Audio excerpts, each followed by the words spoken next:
Hello दोस्तों, कैसे हैं आप लोग। मेरा नाम सोमन, फिर से एक नया वीडियो लेके आ गया हूँ मैं। तो आज बेसिकली बात करने वाला हूँ कि अभी कुछ देर पहले एक दोस्त से मेरा बात हो रहा था। वो इंडिया में है और इसके पहले इसने कभी ट्राई नहीं किया कनाडा आने के लिए। तो मैं इसको हमेशा से मोटिवेट करता रहता था। आई डोंट नो, ये शायद मेरा चैनल अभी देख भी रहा होगा जब ये वीडियो मैं पब्लिश करूँगा।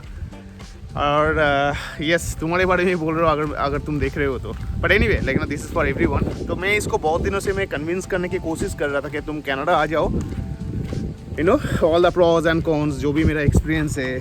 और ये बंदा जो है ये भी मेरे ऐसा ही था, थोड़ा सा लेकिन अपने कंट्री में रहना या अपने लोगों के बीच में रहना, अपना जो खाना होता है, राइट, तो उस लाइफस्टाइल से बाहर आना इसको थोड़ा सा नापसंद था। ये पहले यूएस जा चुका था और एक बार जाके कुछ दिन रह के वो आ गया था। तो इसके मुताबिक ये बाहर जाके सेटल नहीं कर सकता, राइट। तो मैं बहुत दिन से इसको मैं कन्विंस करने की कोशिश कर रहा था। मेरा अच्छा दोस्त है। तो एनीवे, तो अभी वो कुछ दिनों से कन्विंस हुआ है and he is also trying to move to Canada.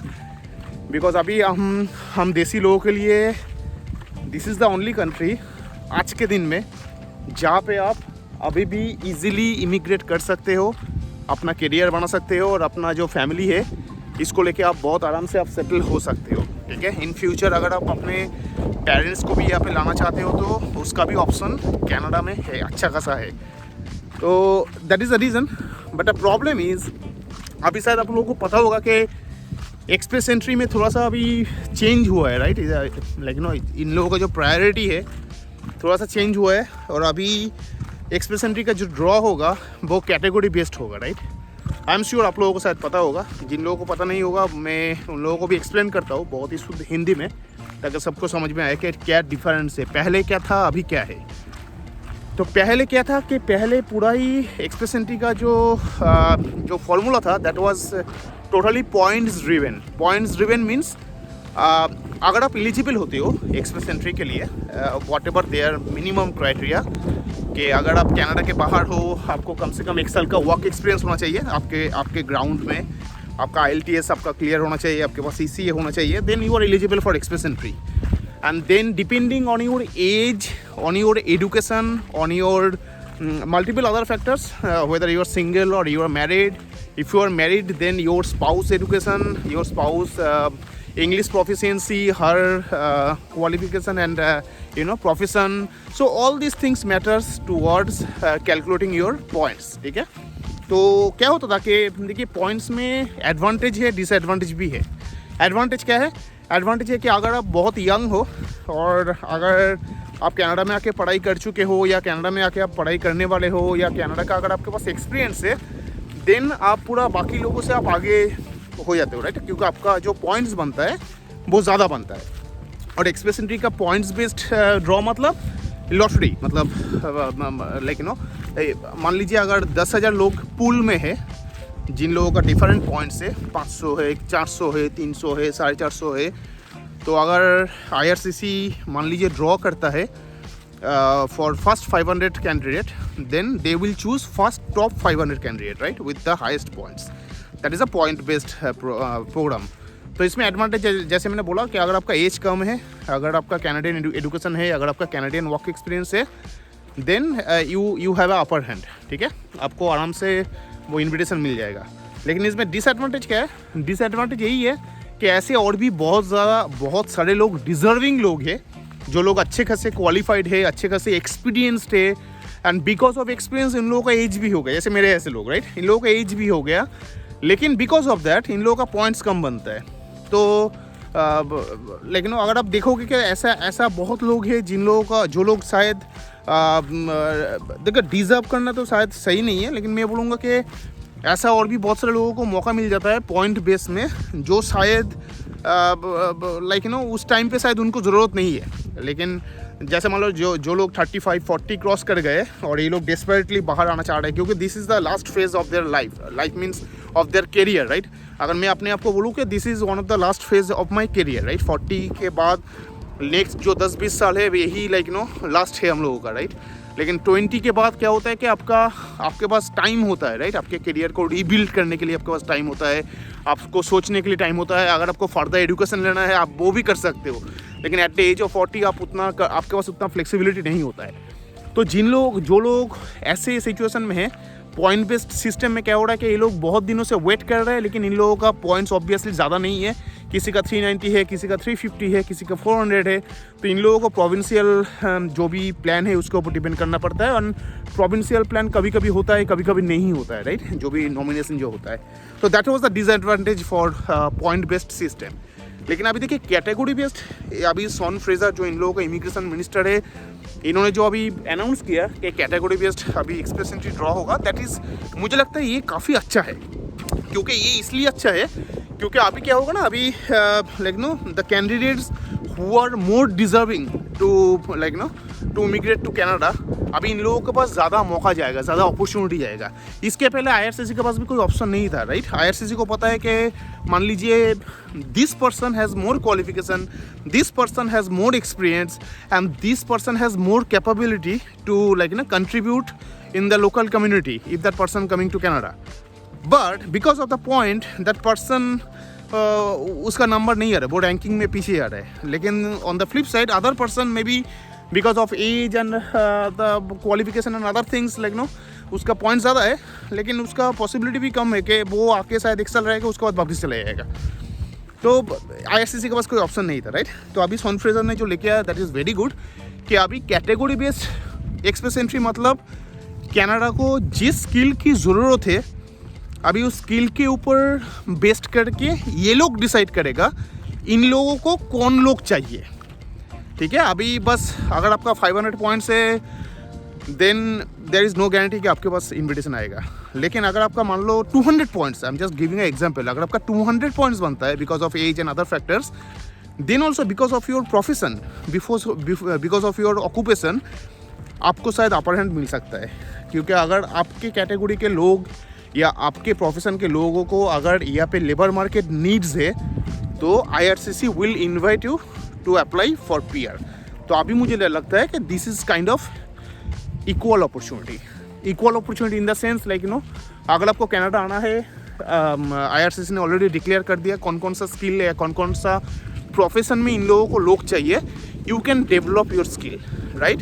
And you can develop your skill, doesn't matter how much, I mean like know how old you are, आपका एज कितना है दैट डजेंट मैटर। आपका age चाहे जो भी हो, आप young हो, आप मेरे ऐसे मिड एज हो, आप और भी लाइक नो 50+ हो, then also you will have a like you know opportunity to build that skill, to showcase that skill, build your profile on that, and probably then wait like you know just to get invitation from IRCC. So this is category based. So category based में बोल रहे थे कि they need healthcare professionals, ठीक है? अगर आप healthcare में हो आपके पास बहुत अच्छा अपॉर्चुनिटी है। अगर आप स्ट्रीम में हो, science, technology, engineering and mathematician, like मेरे ऐसे मैं टेक्नोलॉजी में हूँ, राइट? तो इन लोगों के पास अभी भी अपॉर्चुनिटी है, हम लोगों के पास पहले भी था, अभी भी है। इसके साथ ये लोग बोल रहे हैं कि जो लोग ट्रेड्स प्रोफेशन में हैं या मान लो कारपेंटर, राइट, ऐसे प्रोफेशन में जो लोग हैं, plumbers, they also have the opportunity. Can you imagine that how cool it is? आप सोचो, एक कारपेंटर मेरे कंट्री में, अपने कंट्री में ये लोग कितना कमाता है या इन लोगों को कितना फैसिलिटीज़ मिलता है, ये लोग कभी सोच भी नहीं पाता है, राइट? कि बाहर जाकर सेटल करूँगा। ये लोग अगर बाहर भी जाएगा तो कहाँ जाएगा? मलेशिया चला जाएगा या ऐसे लाइक नो दुबई या अरब बेस्ड कंट्री में चला जाएगा, जहाँ पे like know typically like know no equal respect, right? आपको पता होगा शायद अरब कंट्रीज़ में जो देसी लोग जाते हैं इन लोगों के साथ कैसा ट्रीटमेंट होता है, राइट? तो but in that like no in that case अगर आप कनाडा आते हो, ट्रस्ट मी फ्रेंड, मैं इसके पहले भी अपने वीडियो में बोला हूँ, अगर आप कनाडा आते हो doesn't matter what is your occupation, right? एक बंदा साइकिल में आएगा, एक बंदा मर्सिडीज बेंज में आएगा, दोनों का सोसाइटी में सेम रिस्पेक्ट है। अगर कोई बोलता है कि नहीं ये बायस्ड ओपिनियन है, देन दैट पर्सन हिमसेल्फ और herself is biased. I am telling you boss, I am living in this country, like you know, I moved here in the year 2016 and I have lived in so many places. So more or less I know, like you know, so many things because of experience again. So this country, like you know, आपको equally treat करेगा. Doesn't matter आपका bank balance कितना है, doesn't matter आपका skin colour क्या है, doesn't matter आपका you know आपका प्रोफेशन क्या है। देखिए हर जगह पे होता है, थोड़ा इधर उधर 19-20 होता है, राइट? हो सकता है किसी का शायद एक्सपीरियंस खराब हो, लेकिन वो बहुत ही एक्सेप्शनल केसेस होगा। In most of the cases यहाँ पे आपको इक्वली ट्रीट किया जाता है। तो मेरा कहने का मतलब यही है कि जो लोग अपने कंट्री में मान लो कारपेंटर है, प्लम्बर से, they also have the opportunity to move to Canada. Just आपके पास क्वालिफिकेशन होना चाहिए। If you are qualified and अगर आप उस प्रोफेशन में बहुत दिनों से हो and if you can demonstrate, then probably Canada IRCC can invite you as well, and आप भी यहाँ पे आके अपने आप को इस्टेब्लिश कर सकते हो with your family. So how cool it is, right? So ये लोग भी आ सकता है। एंड लाइक नो जो भी कैटेगरी बेस्ड में, जस्ट विजिट IRCC's वेबसाइट। देखिए अगेन बहुत ज़्यादा यूट्यूब है, बहुत ज़्यादा मेरे ऐसे देखिए, I am not a legal consultant या I am not a professional consultant, right? I am not a licensed consultant from IRCC। Whatever I am saying in this platform, this is based on my own experience. And मुझे जहाँ तक पता चलता है, क्योंकि मेरा जो PR process है मैंने खुद किया, मैंने ना किसी से हेल्प लिया, ना मैंने किसी कंसल्टेंट के पास गया, किसी के पास नहीं गया, बस क्योंकि कनाडा का प्रोसेस बहुत ही स्ट्रेट फॉरवर्ड है। मैंने उसको प्लेन इंग्लिश में लिखा हुआ है और मैंने उसको स्ट्रेट फॉरवर्ड मैंने फॉलो किया और मुझे PR मिल गया। आज मैं यहाँ पे सेटल्ड हूँ। तो इसलिए मैं बोल रहा हूँ कि आप IRCC, क्योंकि उस टाइम पे भी मैं IRCC का जो पेज है उसको ब्लाइंडली फॉलो करता था। एक चीज़ को एक बार नहीं 10 बार पढ़ता था, क्योंकि एक चीज़ को एक बार पढ़ोगे आपको 20% समझ में आएगा, 10 बार पढ़ोगे आपको 100% समझ में आएगा, मुझे ऐसा लगता है। तो IRCC के पेज आप फॉलो करो, उसमें लिखा है कि जो कौन कौन से कैटेगरी ये लोग 2023 में इनवाइट करने वाले हैं। तो अगर आप उस कैटेगरी में हो, then like know this is आपके लिए बहुत अच्छा अपॉर्चुनिटी है। एंड मोर और लेस जो 5 कैटेगरी ये लोग जो बोला है कि लाइक ट्रांसपोर्ट, राइट? अगर आप ट्रक ड्राइवर हो, अगर आप ट्रांसपोर्ट डिपार्टमेंट में हो या ट्रांसपोर्ट बिजनेस में हो, then also you have a opportunity to move here. तो ऑलमोस्ट सभी प्रोफेशन लाइक नो इसमें आ जाता है जो ये लोग बोला है, एक्सेप्ट फ्यू।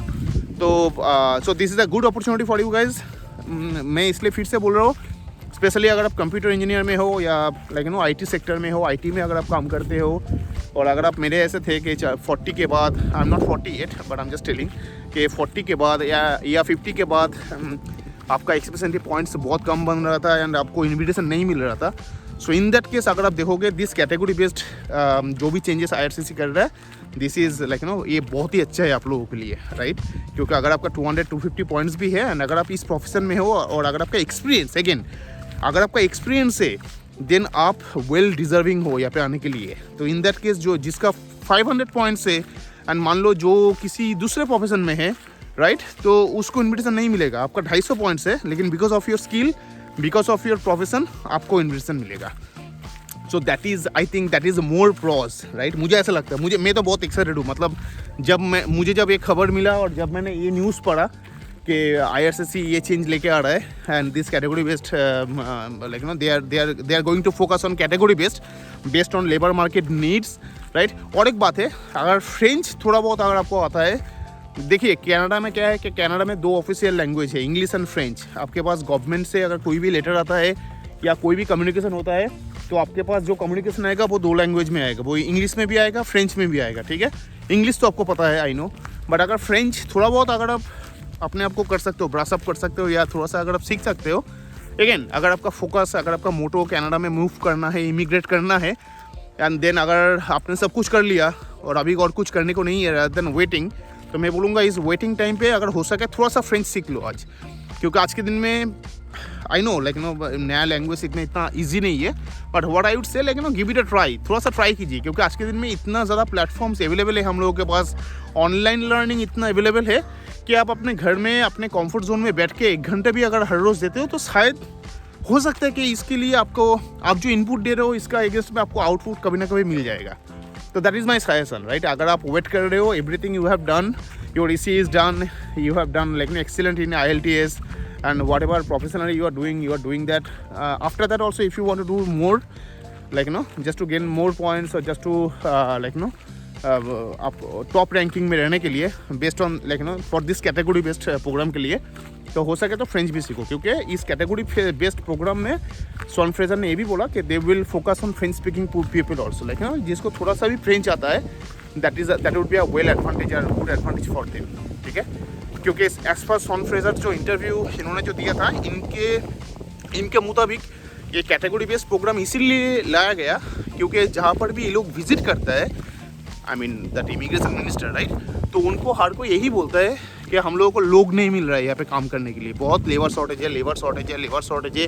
तो इनको हर जगह पे यही सुनने को मिलता है कि लेबर शॉर्टेज है। On the other side Canada is already inviting lot of people right, Canada is immigrating lot of people, बाहर से बहुत लोग यहाँ पे पीआर लेके आ रहे। तो अगर इतना लोग पीआर लेके आ रहे फिर भी यहाँ का जो लोकल बिजनेस है, why they are complaining कि they are not getting enough people or they are not getting skilled people.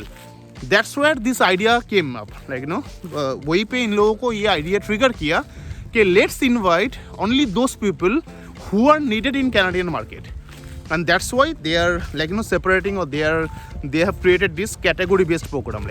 They will choose you from the pool. It is not up to you that you have make up 500-600 points and easily you will be picked up by the next immigration law. It's not like that. They are going to choose you based on your experience, qualification and other factors. It's not totally based on points. So मुझे लगता है ये सही है and ये शायद अच्छा भी है उन लोगों के लिए। जैसे मैं जिस फ्रेंड के बारे में बात कर रहा था, इसका भी मेरे ऐसा एज है, ऑब्वियसली इसका पॉइंट्स काफ़ी कम है। तो अभी ही वॉज कंसर्न तो मैंने इसको बोला कि भाई तेरे लिए अच्छा न्यूज़ है, तेरे लिए बुरा न्यूज़ नहीं है, क्योंकि तेरा जो पॉइंट्स था उसमें तुझे नॉर्मल FSW कैटेगरी में ज़िंदगी में कभी नहीं मिलता इतने कम पॉइंट्स में, इतने लोग पूल में वेट कर रहा है। तुझे शायद प्रोविंशियल मिल सकता था, लेकिन वो भी कब मिलेगा you never know. Rather than that अगर फेडरल से अगर तेरे पास आता है category based, then you are blessed then right, because तेरे पास इतना अच्छा एक्सपीरियंस है राइट। यू आर अगर तुम यहाँ पे आते हो 40 साल की उम्र में with your kids and family, obviously you are going to settle and you are going to contribute to the society. That is a proven factor, right? So maybe you will be choosed up fast rather than picking up some other people. So that is good for him, that is good for you also. If you are watching my video, then maybe you belong to that category, right? कि आपका as शायद mid age में हो, middle profession में आप हो, then it's a good time for you. अगर आपने अभी तक एक्सप्रेस एंट्री का प्रोफाइल नहीं बनाया, प्लीज़ कर लीजिए, क्योंकि that is the first requirement. अगर आप अभी भी सोच रहे हो कि आज करूँगा, क्योंकि मैं ऐसे बहुत सारे लोगों को जानता हूँ अनफॉर्चुनेटली, जो लोग आज करूँगा, कल करूँगा, परसों करूँगा, IELTS दूंगा, सेल्फ पिप दूंगा, I don't know why, what kind of excuse. देखिए अगर IELTS अगर आपका फर्स्ट अटेम्प्ट में नहीं भी होता है, इसमें कोई शर्म की बात नहीं है दोस्तों। मेरा भी नहीं हुआ था, ट्रस्ट मी। मैं जब पहली बार गया था IELTS देने के लिए, मैं एकदम चौड़ा होके गया था। मुझे लगा था यार इतने साल से इंग्लिश में बात कर रहा हूँ, इतना घोड़े क्लाइंट से बात कर रहा हूँ, तो मुझे इंग्लिश आता है, बट फर्स्ट टाइम जाके मैं क्लीन बोल्ड हुआ था। नेक्स्ट टाइम 5 मिनट लेट करके गया था, मुझे IELTS में बैठने को नहीं दिया था। थर्ड टाइम मैंने सेल्फ पिप दिया था, सेल्फ पिप में भी मैंने फेल किया था, तो मेरा बहुत हिस्ट्री है। उसके बाद मैंने प्रिपरेशन लेके गया था, उसके बाद मुझे अच्छा स्कोर आया था। तो प्रिपरेशन लेके आप दो, एक बार अगर आपका नहीं भी आता है, दैट्स ओके, आप सेकंड टाइम फिर से ट्राई करो, लेकिन ट्राई करो ज़रूर। और आपका पहला जो मोटो है वो होना चाहिए कि एक्सप्रेस एंट्री का प्रोफाइल आप पहले क्रिएट करो। अगर आपने एक्सप्रेस एंट्री का प्रोफाइल क्रिएट नहीं किया, doesn't matter, point based programme है, कैटेगरी बेस्ड प्रोग्राम है, आपका जो स्किल है that is in high demand in Canada, doesn't matter how immigration people, this immigration officers will know that you want to move to Canada.